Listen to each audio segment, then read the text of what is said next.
ADRE result দিলে মই অত্যন্ত আনন্দিত যে তৃতীয় আৰু চতুৰ্থ শ্ৰেণীৰ ৰিজাল্ট দিয়াৰ পিছত সকলোৱে এটা কথা স্বীকাৰ কৰিছে যে এই ৰিজাল্ট মেৰিটৰ আধাৰত হৈছে, মেধাৰ ভিত্তিত হৈছে।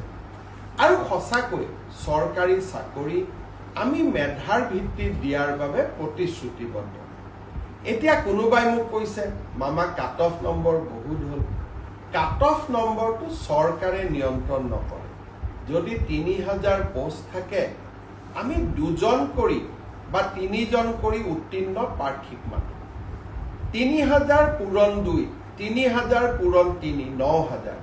মেৰিট মতে ৯০০০ নম্বৰটো আহি যোৱাৰ লগে লগে ৯০০০ নম্বৰ লাভ কৰা ব্যক্তিজনৰ যিটো নম্বৰ সেইটোৱে কাট অফলৈকে ৰূপান্তৰিত হয়।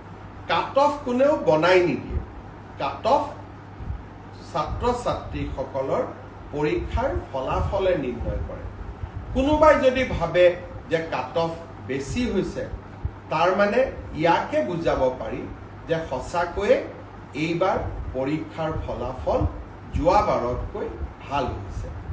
অসম পুলিচৰো দ্বিতীয় কাট অফ নোলায়, কিন্তু বছৰটোৰ শেষৰ ফালে আমি আকৌ নতুন অসম পুলিচত খালী হৈ থকা পোষ্টসমূহ আমি এডভাৰটাইজ কৰিম। কোনোবাই যদি পোৱা নাই হতাশ হ'ব নালাগে, দৌৰৰ প্ৰেক্টিচ অব্যাহত ৰাখিব লাগে। এডিআৰই পৰীক্ষাৰ প্ৰসংগতে মই উল্লেখ কৰিব খুজিছোঁ যে এডিআৰই চতুৰ্থ বৰ্গৰ পৰীক্ষাৰ বাবে এতিয়া এটা অৰেল টেষ্ট হ'ব। এই অৰেল টেষ্ট আমি জুন মাহত অনুষ্ঠিত কৰিম। লগে লগে এডিআৰইৰ তৃতীয় বৰ্ষৰ পাছ কৰা ছাত্ৰ ছাত্ৰীসকল বা যুৱক যুৱতীসকলৰ বাবে এটা স্কিল টেষ্ট হ'ব। সেই স্কিল টেষ্টটো আমি অহা জুন মাহত আমি আৰম্ভ কৰিম।